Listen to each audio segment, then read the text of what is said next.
Who runs cover for China's deadly COVID deceptions?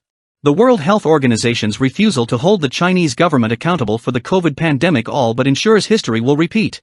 The WHO's initial report on the origins of COVID effectively absolved the Chinese Communist Party of responsibility for its spread from a mainland epidemic into a global pandemic. Once again, the United Nations is failing to defend humankind against the menace of a totalitarian state. Its latest report seems more like CCP propaganda than science.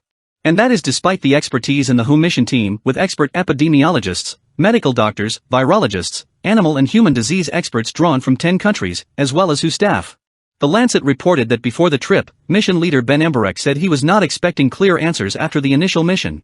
A major difficulty in determining the origins of the COVID-19 outbreak is the retrospective nature of the investigation.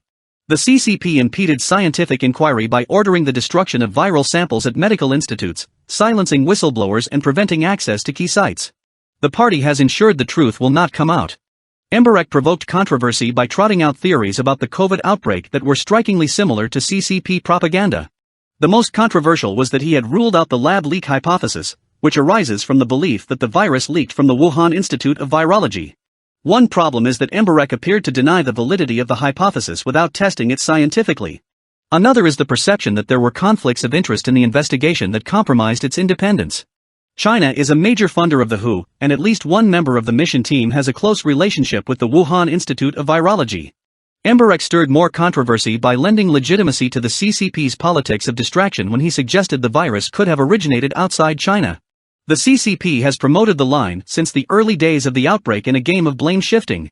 Once again, Emberek failed to tender scientific evidence in support of his CCP-friendly theory. Australians have reason for some pride when considering the history of the pandemic, and the attempt to unravel its cause and origin. Prime Minister Scott Morrison led the charge for an independent investigation into the origins of COVID-19 and withstood the wrath of the CCP for doing so. A leading Australian epidemiologist, Raina McIntyre, criticized the WHO last week for ruling out the lab leak hypothesis without sufficient proof. The Australian's health editor, Natasha Robinson, reported that McIntyre questioned the WHO's lack of supporting evidence when it dismissed some theories while entertaining others. She clarified the importance of testing hypotheses, as any good scientist would. The Australian scientist on the WHO team, Dominic Dwyer, maintained that the virus originated in China. Speaking to 9 News, he said the evidence for it starting elsewhere in the world is actually very limited. There is some evidence, but it's not really very good. Dwyer said the most likely source of the virus was bats, and it had likely been circulating in the Wuhan community for some time before an amplifying event at the Wuhan market.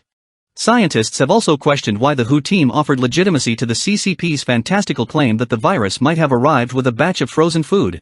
Are we really supposed to credit this idea when the virus spread from China? The Chinese government has a track record of lying about virus outbreaks, and it destroyed viral samples at the start of the pandemic.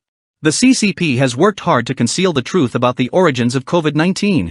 Its role in withholding key data that could have prevented the pandemic is well documented.